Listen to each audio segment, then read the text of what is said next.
Well, hello, good morning. This is Anthony Parent of IRS Medic, and thanks for joining us today. I have Keith Redmond with me, and along with John Richardson. And today we're going to be discussing about the comments that we could leave. There's actually a government entity interested in our comments about a renunciation fee. And so I think this is something that is absolutely critical that we address. And before we get into that, I just wanted to hand it over to Keith to get his comments on what's going on. Can you sum up the situation for people very quickly, Keith? I'll do the best I can because I'm not intimately involved, but I think, and you guys are going to have to correct me if I'm wrong, but I guess this is part of the process of having the renunciation fee returned back to $450 is that they're asking for comments on the people, I guess, who are affected or will be affected by it, on why it needs to be returned back to 450 and the importance of it. But my understanding is that it will happen, but this is just a stage in the process of doing it, having it open for public comments. Yeah, we're just going through So, the yeah. So, I yeah mean, this going is through the processes here because as it is right now, what's the current fee that it's getting dropped from, two, Keith? well, it's $2,350 because now, mind you, it initially was zero. Then it went up to $450, and then it went up to $2,350. So now, what the State Department has proposed is for it to return back to $450. And I do know that there are rumblings, and I'll just leave it at that because I'm not, like I said, intimately involved, that the objective is to get it back down to zero. Now, I don't know how feasible that is or not, but at least $450 is a hell of a lot better and more manageable than the 2,000 plus dollars. So that's actually a good thing, quote unquote, a good thing. Yeah. Well, and I would also say this, that it's, that this is just sort of the Band-Aid. We're trying to get the Band-Aid to be more Right. affordable because the real solution, Keith, what would the real solution be to this entire problem? Why are people renouncing so much? Well, I mean, I'm going to put it in a couple different ways. People are renouncing so they can live a normal life in their respective countries of residence. And what that normal life means is a few things. One, to be able to freely have bank accounts, investment products, et cetera, like anybody else in their respective countries of residence, as well as the genesis of the entire problem of not to have dealing with two incongruent tax systems because of the U.S. imposing its tax code outside the United States on tax residents of other countries. And in concert with that, the cost every year using a tax compliance professional, for many, they have to spend a lot of money just to show they don't owe any money. Yeah. So there's a number of different factors here, but the bottom line, and I'll leave it at this, is so people can live in freedom and live a normal financial life. Full stop. That's what it's about. John, good morning to you. Good morning to Toronto. So, John, what would you have to say about what's going on here? I believe you were quoted recently. Let me get that up. That's an article by Helen Berggraf. Well, yeah, I would agree with that. The basic problem is, I mean, to summarize it, people are not renouncing because they want to. I mean, who in God's name would want to go to all the trouble to renounce, pay $2,350 just for the sake of renouncing? Nobody. There's got to be a pretty strong incentive, to get people to take what really is a drastic step. And the incentive is that they have got, as Keith puts it, okay, they have got to have the same freedom to plan for themselves and their families, to develop their lives, all right, free of interference from another country. I mean, the U.S. is treating its citizens as though they're chattel property, unfortunately, imposing all kinds of restrictions, fines, penalties, but it's not even the taxation that is really the problem here. Because honestly, I mean, I'm not advocating this, but even if the Internal Revenue Code were amended to impose, say, a passport fee of $1,000 a year or something. You want to live out, you have to pay $1,000 a year. That would be preferable Oh, sure. to Yeah. what's going on right now, because that would just be an expenditure. It would not disable people from being able Yeah. to participate in retirement planning in their own country. So, I mean, this is what the US government is doing, is a vicious, vicious, unprincipled, unprovoked attack Yeah. on their citizens who live abroad. And it's also an attack on the tax sovereignty of other countries. Amazingly, this morning, I was up early, and because of this, the business over the Obamacare surtax, I found myself reading the technical explanation to the US Germany tax treaty. Okay. And I've never seen this before. But the technical explanation written by US Treasury flat out acknowledges that citizenship taxation enforced by the savings clause basically siphons revenue out of the other country to the United States. I've never seen them actually acknowledge, Wow. right? So it's a massive, massive problem. The bottom line is that, citizenship taxation has got to come to an end. And the reason why people should step up here a little bit and make and express these views to the State Department is because, whether by action, design, or obligation, the State Department, by soliciting comments, has created a forum for people to explain why they're renouncing. And they are not renouncing because they want to. They're renouncing because they feel they have to. And that's what And, needs to be explained. and that's exactly right. So, and a lot of this isn't just citizenship-based taxation, which is absolutely terrible. Absolutely terrible. Well, but really, it was FATCA, Foreign Accounts Tax Compliance Act, the Democrat bill. I do believe there were two Republican votes on it, but it was part of the Hire Act, and the FATCA was claimed it was going to raise all this free revenue, and it made life overseas possible for many Americans. It put them in a situation where they couldn't live. FATCA You was mean claimed impossible? impossible. Impossible. Yeah, impossible to live. FATCA was claimed that it would go after the fat cats, and boy, there was a lot of fun playing with that acronym. Quite annoying.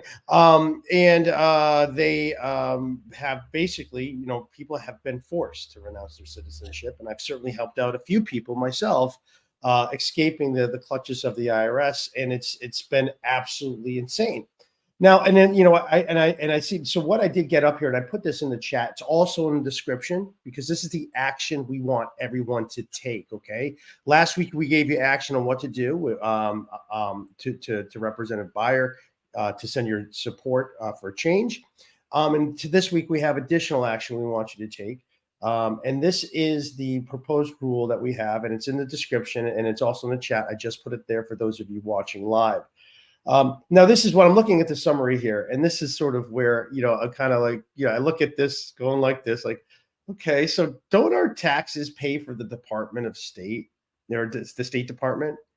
If the State Department is funded by taxpayer dollars, what's the deal with charging people money to remove it, to charging people where they had the gall to increase this to 2,300, 2,350 for people who are forced to leave the U.S. to leave the U.S. because they simply couldn't afford the confusion, the expense, the drama, the agony of the U.S. tax system. So now they're dropping it, I guess, to a little bit more of a reasonable level of $450. But the fact that it has to be there is really the issue. And that's really the thing that we're trying to drive home to the Department of State. They're looking for feedback on this proposed rule, and we're encouraging people to leave their comments. Really, the comment we want to leave is like, why is this necessary in the first place? Number one, it's FATCA, and number two, it's citizenship-based taxation. And John, what you just said, because I think I was up a little early too. I read your tweet. One of your tweets as you were researching a case on, as we were talking about last week, with the French treaty that allowed for the avoidance of the net investment income tax, the offset of it through the federal tax credits. There's a great example of a favorable answer, I guess, in the federal court of claims that may be appealed, but it took those taxpayers an incredible amount of time, and they had to find incredible legal help to help them get that far. And now there's treaties around the world. Well, what about them? What does it take to get to the right decision? Who has the resources to fight tooth and nail and to get deep into these treaty decisions that no one's made before? These novel arguments that no one's made before that may or may not benefit you for thousands of dollars, but it's going to cost tens and hundreds of thousands of dollars to prosecute. So that's the other issue we have, is in order to claim treaty benefits, you have to be superhuman in your legal acumen, I would say. Would you agree, John? Well, I think that what's happened is that, the door is now open on that. When we talk about that's a very, very interesting case, an interesting problem. I read an article this morning from some major law firm talking about this, and the authors of the article specifically said that the treaties in the UK, Germany, and Netherlands had equivalent provisions. And Canada does as well. And I believe, I didn't have time to check this morning, maybe what listener could do this. The U.S. Model Tax Treaty, I think, has a similar provision. But here's the problem, okay? Number one, I believe the IRS will appeal this, okay? And the question is, see, the general rule for these tax treaties is that they don't prevent double taxation because they're subject to the terms of the U.S. Internal Revenue Code. And if you then add the savings clause to it, the general effect of the double taxation clause in the tax treaty is actually to reinforce double taxation, for the basic treaty. Now, this provision in the French treaty, which originated in France and proliferated to other ones, was a specific recognition of the problem of double taxation for Americans abroad. And these provisions typically lead on a country by country basis, where a U.S. citizen is a resident of country X, and by that they mean a tax resident.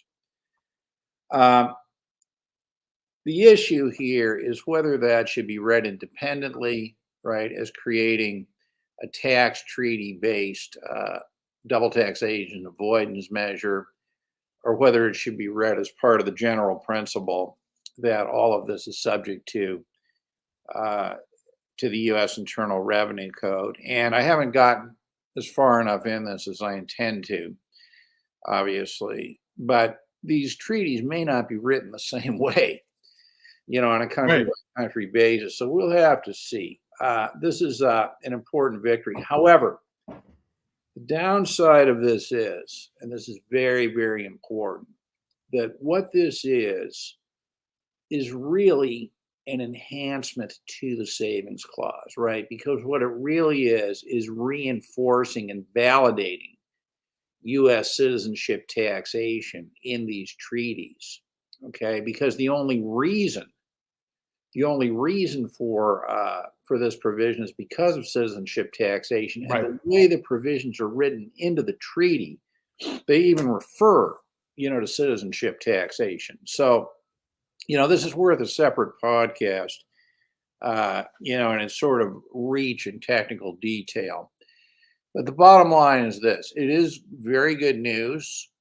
I don't know that it's a novel argument at all. I think it's more just reading the tax treaty and saying, hey, we've got this provision, and this provision, doesn't say it's subject to the Internal Revenue Code, and isn't this an independent provision, right? I mean, that's the argument that was made. So we'll have to see. But interestingly, on a practical level, for people who can't stand listening to this, and I don't blame you, but on a practical level, what it means is that if somebody comes to you and says, Anthony, great international tax lawyer that you are, I have a question to ask you. I need your wisdom. How will I be taxed if I move to country X? And your answer, of course, would be, I don't know. It depends on the tax treaty, right? Yeah. So interestingly, we have a situation where, the taxation of Americans abroad is bad enough, But now it depends on what country they want to move to. Yes. I mean, that is just, it is so absolutely Right. insane. In every treaty, there's not one treaty that's the same. Now, some are similar, but there's not one treaty that's the same. So and this is the other thing too, is when you're looking for clarification from the IRS, don't expect it to happen. They kind of keep things intentionally vague because they want to keep their penalty bonanza, on the, oh yeah, you didn't file this thing. Well, right. I asked you if I needed to try to, you're kind of, you weren't giving me the real answer. And now you've sort of created a trap for me that I didn't file it or I did file it because you wouldn't be clear about, or maybe they just didn't know the answers themselves and they didn't want to look stupid, Well, which would I'm sure it's elements of all, but the basic right. answer, right, on whether this applies or not is as follows, I think. Okay. Yeah. If you're looking at a tax treaty that just has the first clause, that says the United States will meet its obligations under the treaty by giving a tax credit to the extent that the Internal Revenue Code allows, okay? If Yeah. that's all it has, and these would be countries, the examples I used last week, is I happened to have them in front of me recently, Norway, Tunisia, probably Australia, but I don't want to commit to that. Okay, older tax treaties in any case. You can be sure, absolutely sure, that this decision will not help residents of those countries, and they are absolutely subject to double taxation on certain investment income.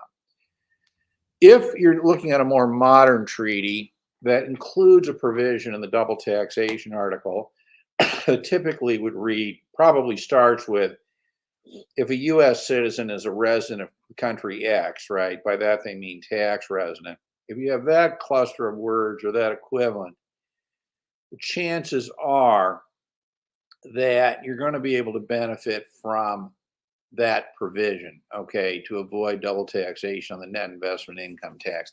It's not a guarantee. Without it, you're not going to benefit from it. With it, you may benefit from it, okay, depending on the terms of the treaty. So, this is interesting. Well, And gentlemen, yeah, go ahead. gentlemen, if I may interrupt for a second, and don't forget, and I don't know if this plays into your conversation, there are Americans overseas who move to countries where there is no tax treaty. So you have different tax treaties in different countries, but then you have some countries that have no tax treaty to the United States. So how Right. does So, it affect them? for example. Yeah. So, I mean, the way that would work in say, Brazil would be simply this, okay, that, there's going to be double taxation on the investment income, on the Obamacare surtax part of it. Double taxation can be relieved under the Internal Revenue Code under the foreign tax credit rules. But, you're definitely going to have a huge problem. And you know what else strikes me about this? And I don't know whether this is intentional or not, but let's imagine, okay, see, we're always looking at this at the vantage point of, an American citizen living outside the United States. Let's look at this for a moment from the vantage point of an American citizen. I think this is really important. So let me pause for a minute and let's do a 5-second countdown.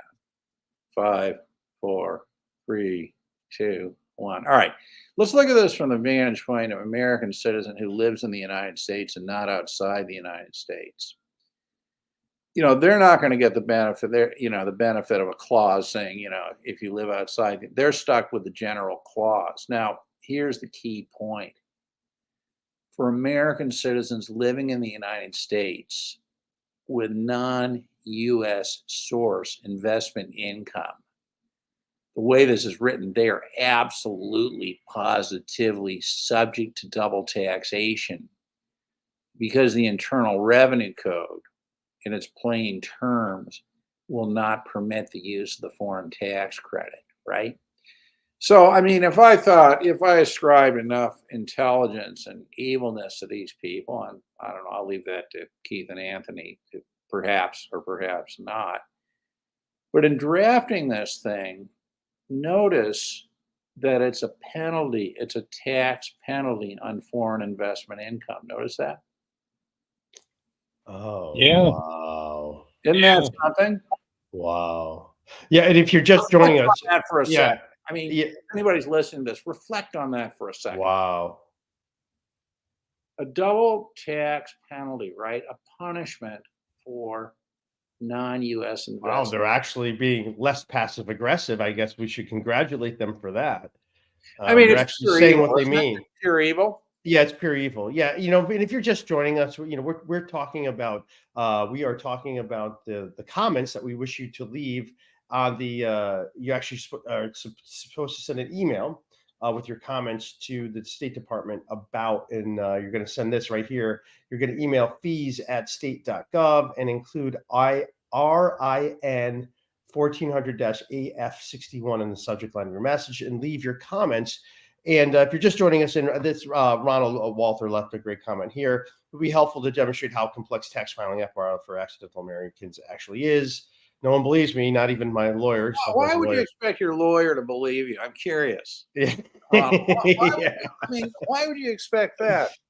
You don't want to believe it. It's unbelievable, and that's really it is unbelievable.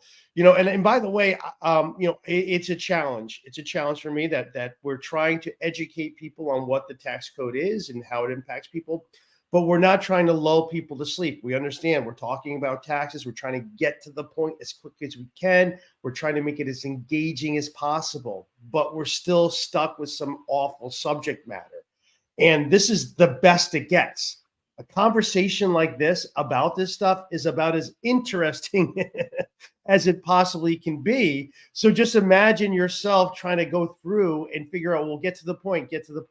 This is just beyond. It's beyond. And treaties are incredibly difficult to understand and incredibly complicated and far, far too much. Well, they're a way to hide pure evil, Anthony. I mean, I was there. I'm an early riser, as I guess you figured out. But as I was reading this German thing this morning, I realized again consciously that nobody can understand this without having taken a course or some special training in how to read a tax treaty. Oh my, right. And you know what? That course doesn't actually happen.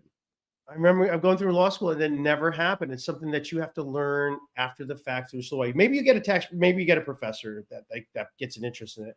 But tax treaties are so difficult, incredibly difficult to read, because you have three parts to it. You have the treaty, which can say anything, it doesn't matter. It's really the savings clause that comes in, and then there's a clawback sometimes. And so you have these three things and how they work in operation. The treaty could say one thing. And you say, no, the treaty says that. It's like, yeah, it doesn't matter. The saving clause takes it away. So it's just a lot of work. But Ronald talks about this being unbelievable. And when I heard that, I thought of the Natalie Cole singing "Unforgettable," and I'm thinking, Anthony, that what you could do is I know you like to sing. I do love to sing. You could redo the song "Unforgettable" to "Unbelievable." Unbelievable. But that was not King Cole who did it originally. You can't forget him. Here you go. I think this unbelievable. That's what it is. Here, Anthony. Well, I'll need someone to be my Natalie. John, would you be my Natalie? There we go. Yeah, unbelievable. That's really where we are. It's so much, and and I think a lot of the treaty stuff we don't want to talk about because it's just too much. Anthony, unbelievable. That's what it is. That's what it is. Unbelievable. Oh boy, it is something else.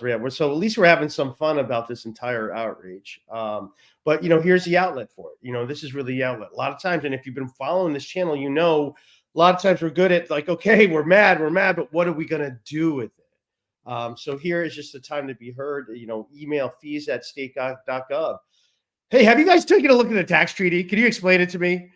Please, I'd love to have that.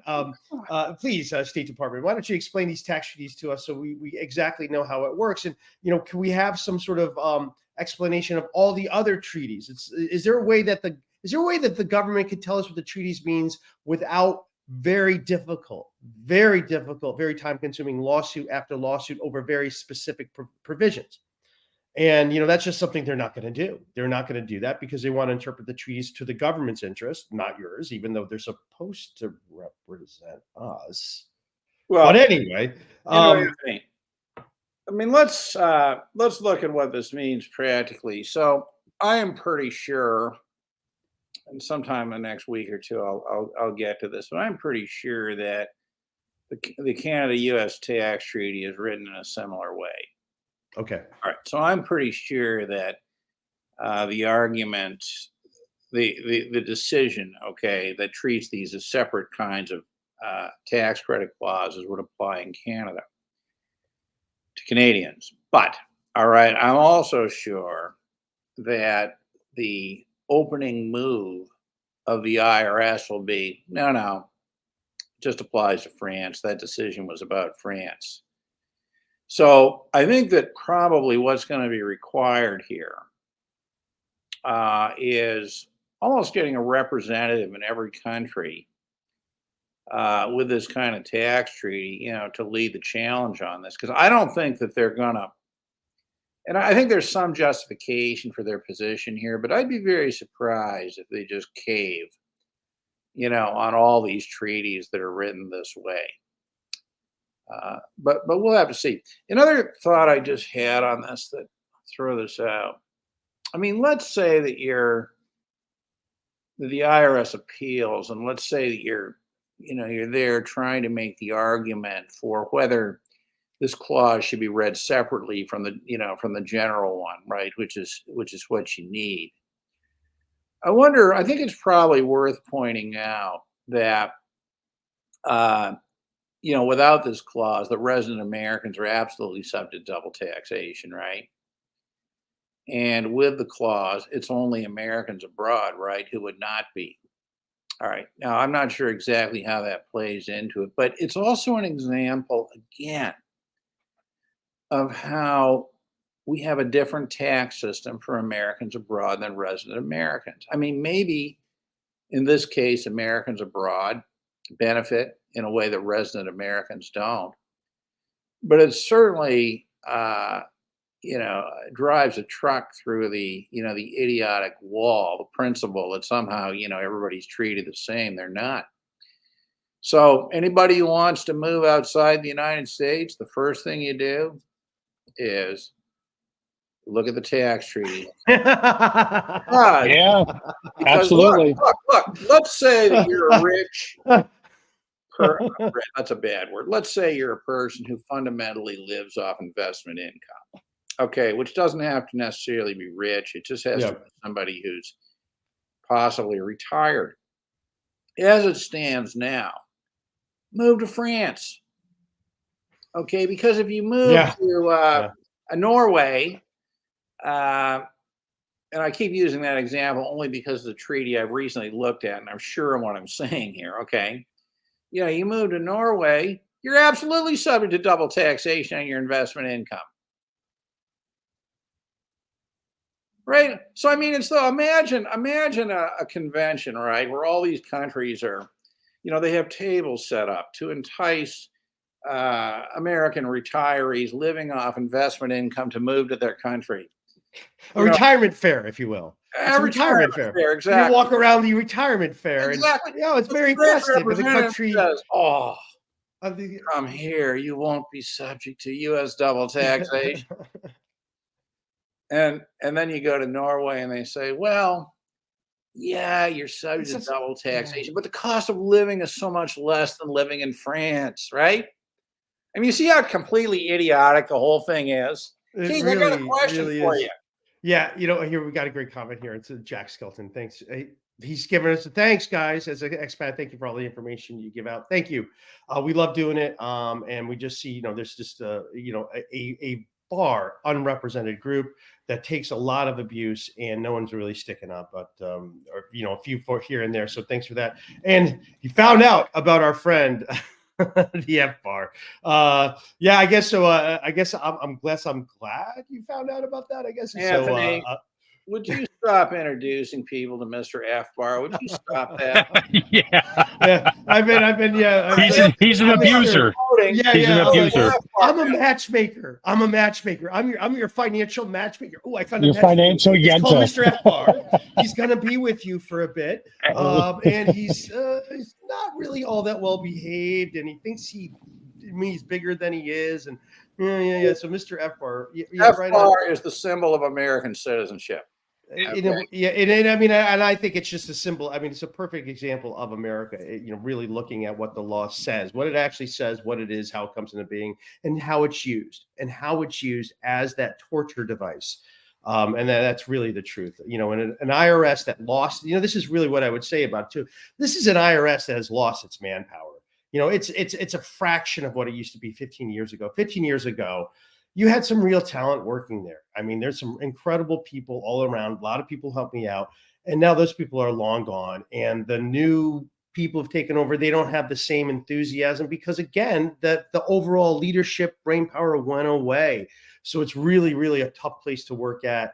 And everyone's just trying to get along because you're seeing things. And then again, look, I talked to an appeals officer about this issue right now, about the FBAR last week. And he said to me, he goes, and I told him, I said, look, I know what's going to happen here. I said, the National FBAR coordinator is going to tell you how you have to assess penalties. He goes, yeah. I go, well, that's not very independent. You're supposed to be an independent appeals officer. He goes, yeah, you're right.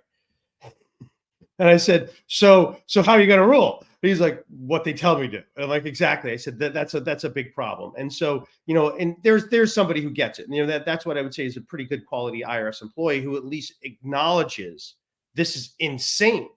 And when you're having good people do terrible things, there's only so much they can do before they say, that's it. I can't have this stain on my soul anymore. And they have to leave.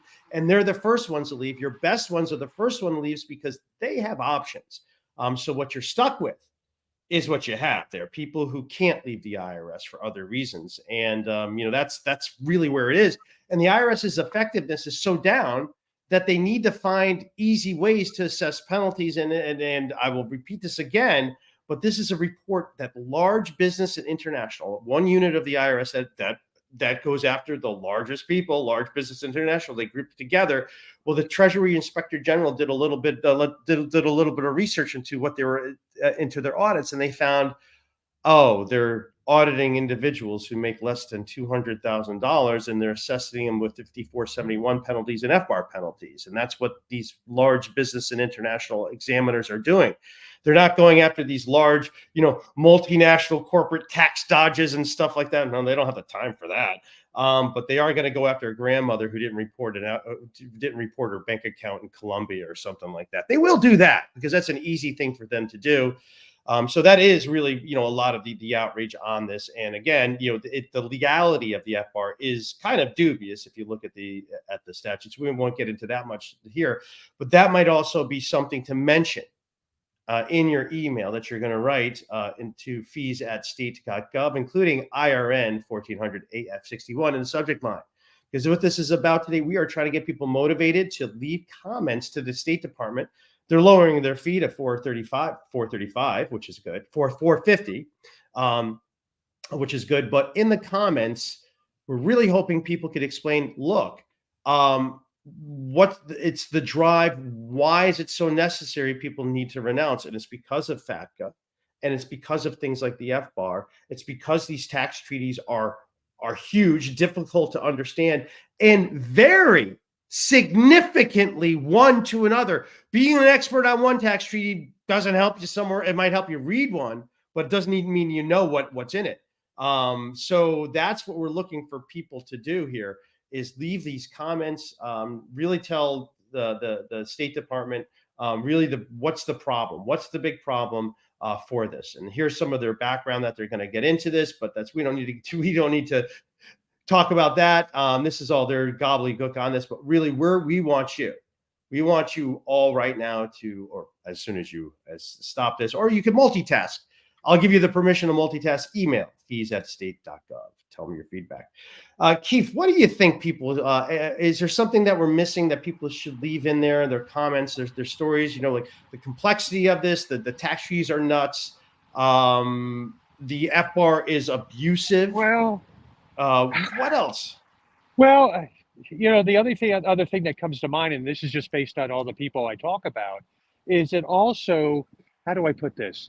It also creates a serious amount of tension and stress in families, especially if the American overseas is married to a non-American.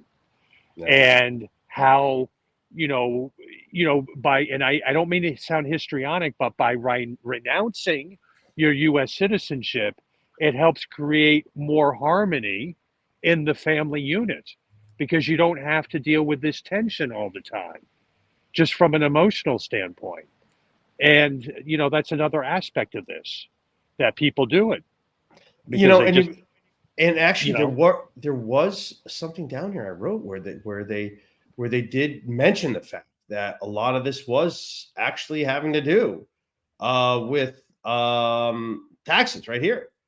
It's while there is no legal requirement for individuals to declare their motivation for renouncing U.S. citizenship, anecdotal evidence suggests that difficulties due at least in part to stricter financial reporting requirements imposed by the Foreign Tax Compliance Act on foreign financial institutions with whom U.S. nationals have an account or accounts may be a factor. I think it's like, okay, so they're aware of FATCA, so you can verify, like, yes, it's FATCA, but it goes beyond FATCA. Because FATCA is just the way that's Correct. just the thing that FATCA just shut down your ability to ban. But you still, the question marks, and abusive taxation are another part of it. And again, and then punitive out of the criminal forms like the FBAR, which have to get reported to the Financial Crimes Enforcement Agency, also have to do with it. So they are aware somewhat of FATCA. So they're saying, okay, there's some anecdotal evidence. So right. Share and then anecdotal evidence. Right. And then you also have the other element on this are the people who were born in the U.S. and left in diapers. Yeah. And they are subjected to this situation that they have no choice. They got to renounce the citizenship. They don't have anything. They have nothing to do with the country in the first place.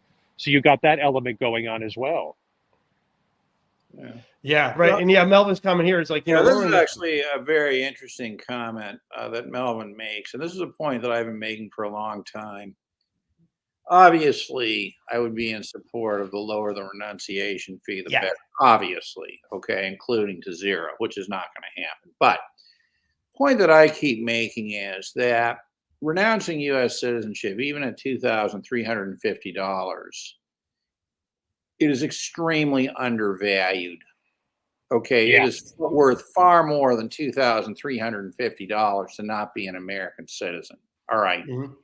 It's practically priceless.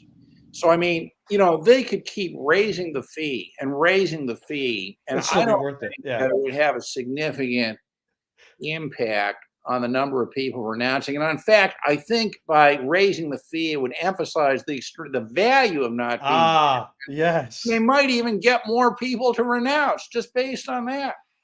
I mean, it reminds me of, years ago, I was sitting in a cafe in Europe, and I was listening to conversation going on at a sort of an adjoining table, a couple of American expats. And the first one said, well, when I renounced, I paid $450. And the guy who was sitting there looked at him and said, well, I paid $2,350. The implication that he was getting more value. Then all of a sudden, the server comes over, who was also American, and says, I'm waiting till it hits 10,000. There you go. When it's really worth it.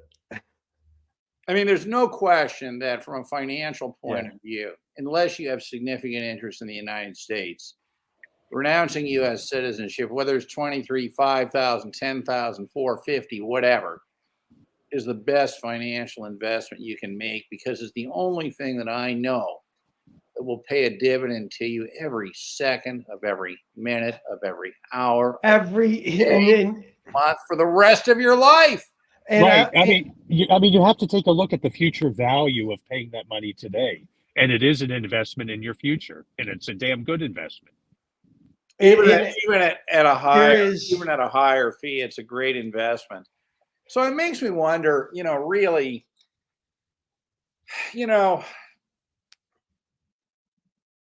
I mean, being brutally honest here, I don't think that lowering the fee really means all that much. I mean, I think it's better for a certain group of people, to be sure. And yes, I approve of it.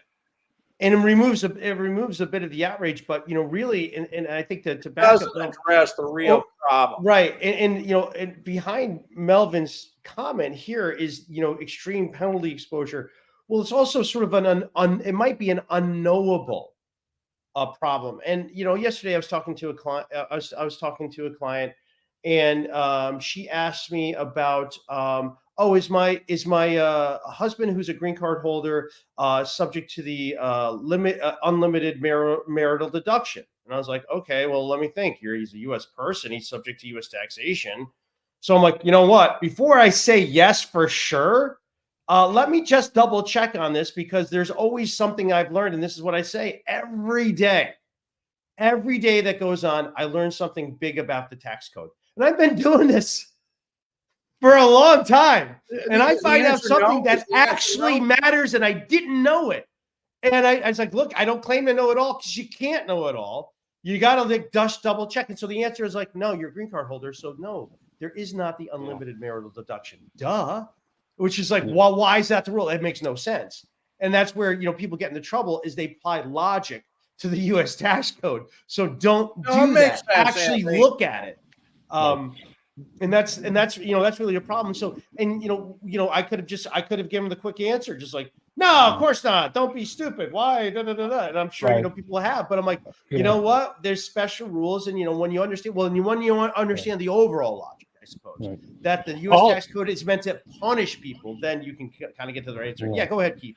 Yeah. Also, further to your question, there's also another element on why people are renouncing. And that element is by being beholden to the U.S. tax code, you are also at the mercy of any changes to the U.S. tax code. For example, the Tax Cut and Jobs Act transition tax and GILTI that changed, and that's detrimental to Americans overseas. So there is that element, as well as why not just give up one U.S. citizenship today, because you never know how much worse it will get moving forward. That might be thank you, Keith. Absolutely great point, which also might be a fantastic segue, because we want to give a little update. John, you have a little bit of an update on the Moore case that's coming up, on retroactivity. You looked into it? Oh, I don't know that it was an update particularly, but for anybody who's heard me talk about this, I think that the retroactivity of this tax is a huge issue. I think it's a huge Achilles heel to it. For whatever reason, the Moore's lawyers chose not to raise that issue, but in the district court and the circuit court of appeals, in both cases, they acknowledged the retroactivity issue, but said, well, it really didn't matter, okay, etc. But interestingly, so I mean, I've read these, spent considerable time actually reading these cases and thinking it through, and I don't think that, and I think they're wrong. I think it does matter. But what I found interesting was I found this congressional research paper on this precise issue, a retroactivity of tax laws. And this is going back to 2012. And they flat out acknowledge that in the cases where you have extreme retroactivity coupled with a new tax, that you've got a problem. They the big problem. It. Well, and I think, here's an article that just sort of echoes, Melvin's point and what Keith said, that, well, how's this going to play out? Well, you're going to have to spend some time looking at this, and we don't know. The answer is we don't know. That this is something that's a big tax. A lot of people paid a lot more than the Moores did, more than $14,000.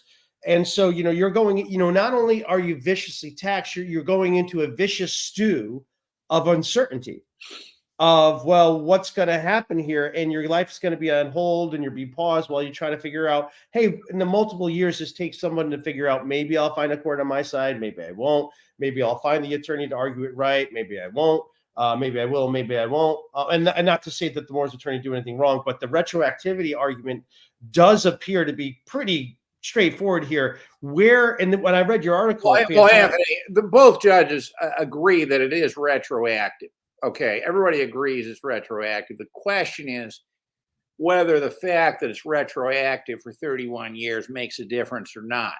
All right, so the district court and the circuit court said, no, of course it doesn't make a difference. Why? Because, well, their reasoning is because it's it's in pursuit of a valid legislative purpose, and therefore there's a low standard of review. And they're looking at a number of cases that I don't think really are on point, right? But the most recent Supreme Court decision on this issue, I think, is the Carlton case. Yeah. But again, I'm sure we've talked about this, right? Justice O'Connor, writing, although it was a concurring opinion, wrote in that case, okay, there's no case where we've had a brand new tax, applied retroactively. Okay, and that's exactly what this is. Now, the pension intellectuals, right, and the people at tax, whatever it is, center, and the judges in those courts claim it's not a new tax. And I've got to say, I think this is absolutely idiotic. I mean, I think first of all, a 5-year-old in a sandbox might test it this way. Okay, so the tax is enacted December 1st, 2017 or whatever. You would start off by saying, well, did that tax exist on November 30th, 2017? Of course, the answer is no. Okay, so why don't we start off with that? That just, from the point of view of the date of enactment, it's a new tax. Now, what they're trying to claim is that it's not a new tax, and there's two arguments they make. The first is that this money was always destined to be returned to the United States. It was always destined to be returned. And because it was always destined to be returned, that this was a deferred tax, not a new tax, but a deferred tax. I mean, honestly, people, they are completely out of their minds. I mean, all things are destined to be exactly by the IRS. Exactly. It's all inevitable. You think you're gonna get away, but no, you're coming all back. It all belongs to us. Income in the world, wherever it may be, is destined to be returned to the United States and cannot consider itself to be complete income until it has been taxed by the United States of America. That is what makes it valid. Without that, your thing isn't a thing until it becomes fully consummated, Exactly. and united with the will of the United States government. And here's a comment from Garrett Anderson. I like this one here. Investment. It's an interesting idea, but personally, I would prefer that the U.S. keep the 2350 price and change the name from the fee to forget the Eighth Amendment. This is a fine. It's both. It's both. It's a fine and an investment. It's an investment. Well, okay. Clearly, paying the money is an investment in your future. There's no doubt about it. Yeah. But it's also a fine, of course. It's not either or. Okay. It's I mean, a vicious fine. It needs to be an investment, no problem. Right. But I mean, the second point that I just find this one absolutely laughable. I mean, I don't know how anybody could be so stupid, and I'll repeat this. I don't know how anybody could be so stupid as to buy into this. But, it seems when I read this stuff, they're making the claim, right, that because they put this in 965, which is part of the subpart F section of the code, they say, well, the subpart F rules and some have been around since 1960. We just put this into subpart F, so it must be an old tax. I mean, that's what they're saying. I mean, subpart F has been around forever, and it's been terrible. And this was a terrible law, so we put it where it belonged in subpart F. So what's the problem? It's a new tax in an old section of the code, therefore it's not a new tax. I mean, let's look at it this way. I remember years ago reading an article by some pension intellectual, right, about how to best do this. And it was never clear that this was supposed to be that subpart F was going to be the mechanism to effectuate this thing, right? But we know that section 61 is the general income provision of the Internal Revenue Code, right? It says so. Section 61 is then a bunch of examples. I mean, they could easily have put it in under 61, deferred income as defined. They could have put it in there. I mean, would they then say, what would their argument then be? That it's not a new tax. Well, I guess the argument would be, well, that's a technicality. But we want it. Because the truth is that anything that's income anywhere in the world is just waiting to be taxed by the United States, right?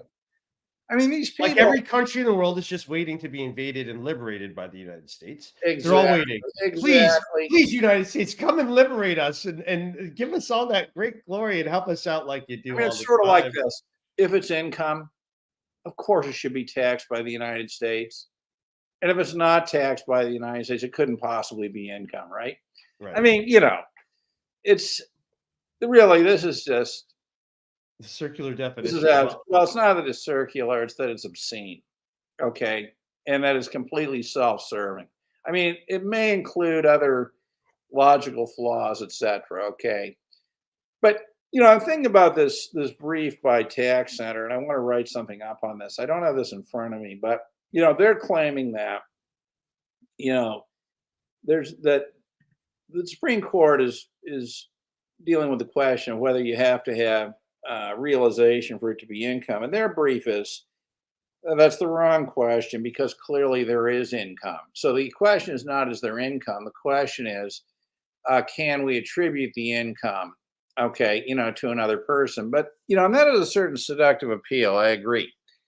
But I don't think that's the right question here either. And the reason it's not the right question is because this income that they're attributing and taxing is the income of a foreign corporation that they're prohibited by treaty to tax directly, right?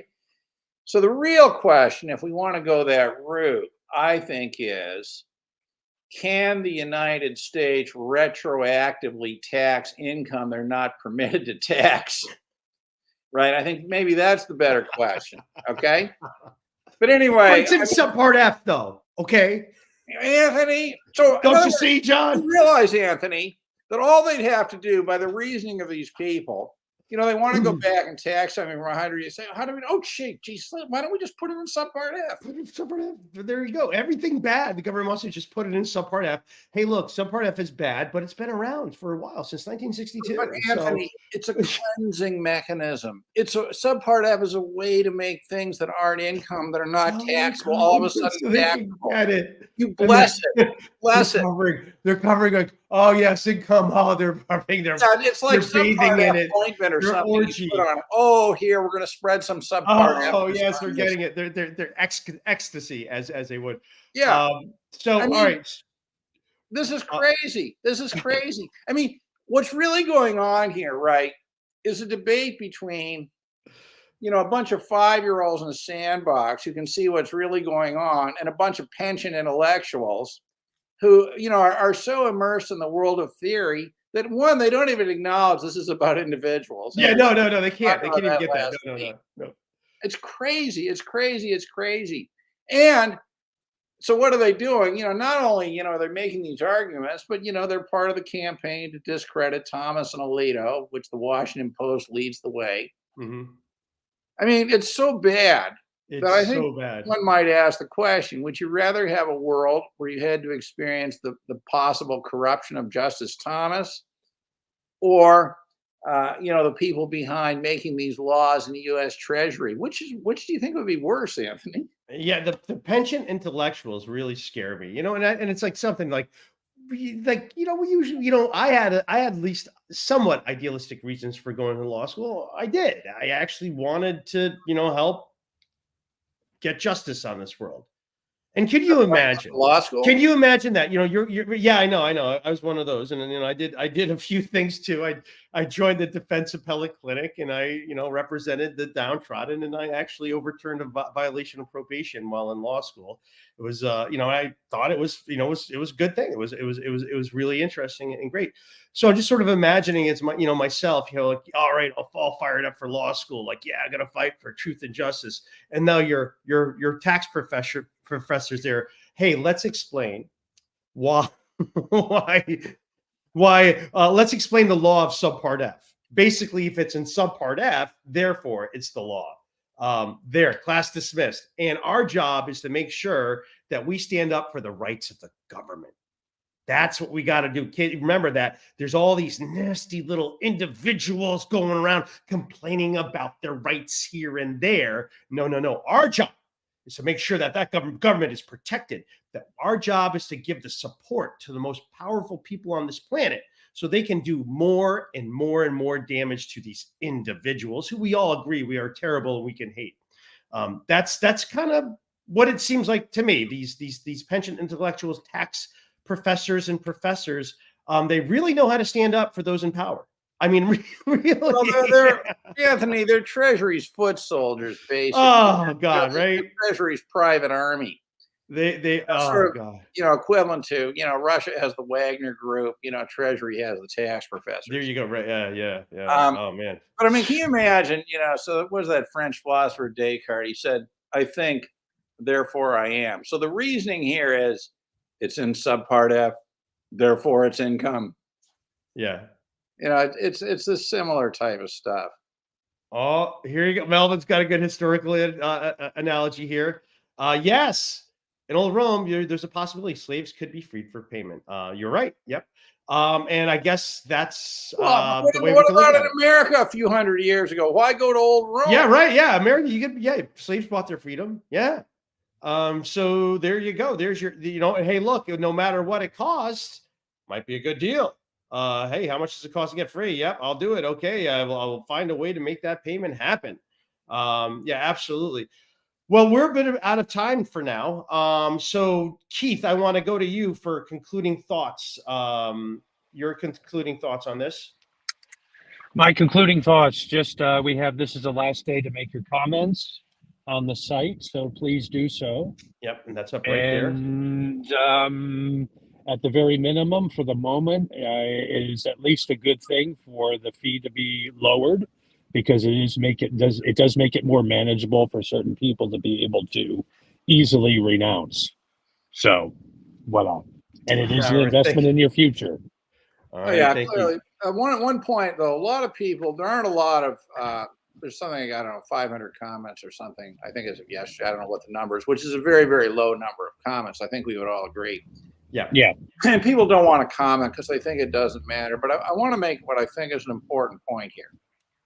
If a lot of people comment and they don't listen, what you're gradually doing is building, I think, a factual predicate for the claim that Congress will not listen, or the U.S. government will not listen. So in other words, the real value of this, there's two ways it can be of value. The first is to make your comment, but the second is to make a comment that's going to be ignored.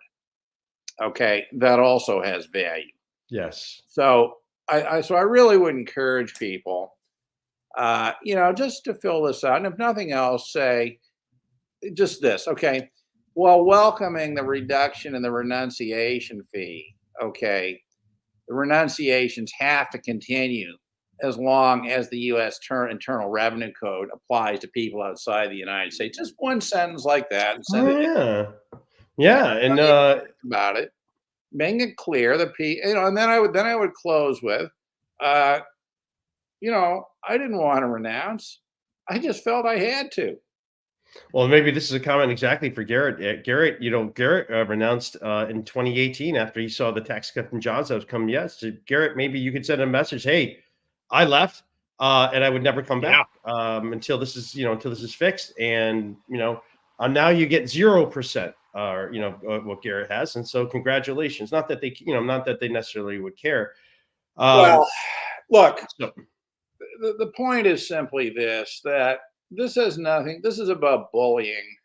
Okay, it's not about logic or anything. It's about bullying. And understand this. And I think this might be a good thing to conclude on, but just give me a second on this point, right? So we have FATCA and we have the CRS. Now, FATCA are bilateral agreements, okay, sort of analogous maybe to U.S. tax treaties. But the point is this: the U.S. will not enter into an agreement or tax treaty unless they think they're getting the better of the deal, right? So FATCA is okay. Because it forces information to go to the United States and they won't respond. Now, here's why I don't believe the U.S. will ever sign on to the CRS or ever sign on to Pillars 1 and 2, because those are multilateral agreements. And if they're multilateral agreements, the U.S. loses the ability to bully other countries. That's not going to happen. They're not going to do it. And what's fascinating about this is that 50 years from now, or even before, I think we're actually there. In 1984, Orwell wrote about, three different countries going on. I could imagine the world divided into three types of tax, jurisdictions, right? That are, one of them is the US, where they're trying to claim tax jurisdiction over the world. The second would be the multilateral, Pillar 1, Pillar 2, and CRS. And the third would be who stay out of all treaties, recognizing their danger. And seeing, how these things sort of interact, right? And, we'd have the same thing that Winston Smith experienced with the propaganda. Every morning in US schools, instead of the Pledge of Allegiance, they'll recite a part of the Internal Revenue Code and emphasizing the danger of reporting tax cheats. And, this is just this is madness. This is It madness. is absolutely. Thank you so much. And I just want to finish with this. Here's a quote. Oh boy, this tickles me here. Sansei Joe says we should be interviewed by Tucker Carlson. I agree. We could really shed some light on this whole absolute largely hidden scandal. Largely hidden. Most people simply aren't aware of it. It's hidden by Tucker Carlson. A few months ago, Tucker Carlson interviewed, and I saw this on, somewhere on the internet or television or something, the president of Hungary. Is that Orban? Orban, yeah. He was there in August, yeah. And there was an exchange, and I actually found this. If you go through my tweets from a long time ago, it's there. An exchange between Tucker Carlson and President or Prime, whoever he is, Mr. Orban, where they were talking about U.S. taxation, right? And there was something that Tucker said that indicated that he clearly doesn't understand how citizenship taxation works or anything like that. But I mean, it was interesting because this actually came up in the discussion in the interview between those two people. I think also, by the way, speaking of bullying, I think I'm right on this, and maybe somebody can confirm. But what was happening was that Hungary, I didn't want to sign on to the Pillar 2, the minimum tax, and I'm pretty sure that based on that, the U.S. pulled out of the tax treaty with Hungary. Now, I don't think that's a bad thing at all for Hungary. I don't think any country should have a tax treaty with the U.S. Partly because of the saving clause. But what's fascinating is, get this, and this is a great thing to end on, right? If we look at hypocrisy. Here we have the United States punishing Hungary for not being willing to sign on to Pillar 2. Pause. Could you name a country that is not signing on to Pillar 1? Could you do that, Anthony? I can think of one. Let me look outside the window and see if I can think of one. There we go. The best tax haven in the world. Yeah. United States of America. I mean, the hypocrisy is just, it's uncharted territory. Yeah, it's really something. Yeah.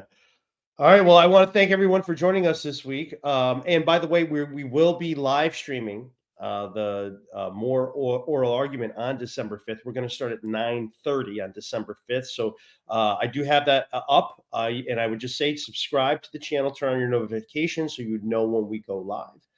For that, we're going to be discussing it, and it should be, I think, one of our best episodes ever. More is probably the most important tax decision that we will see. And if you understand that the real Constitution of the United States of America is its tax code, then you would also say it could be the most important case the IRS ever hears. How it goes out, we'll see. I think the easy way John pointed out today is just to say it's retroactive. That's the easiest, cleanest way. But maybe the Supreme Court will go further, or maybe the people who say it's subpart F. What are you supposed to do? There's nothing we can do about it. All right, let me just go. So if you're thinking about renouncing, let me just give you John's contact information. John at citizenshipsolutions.com. You can turn that fine investment into pure gold. You can simply reach out to him at citizenshipsolutions@proton.mail.com.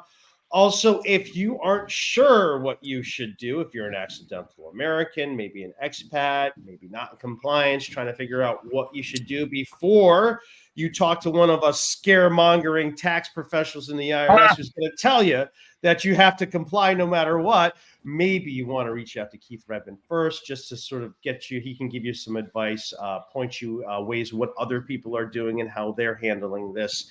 You could email him at us_overseas_advocate@outlook.com. And if you are looking and you know that you need to get in compliance with the IRS, that is something my firm does. And we do it in a way that hopefully limits the damage to you. We want to make sure you pay the least and have the least amount of headache. You can email me at aparent@irsmedic.com. This is Anthony Parent for John Richardson and Keith Redmond. We thank you so much for joining us today and look forward to seeing you next time. Thanks for watching.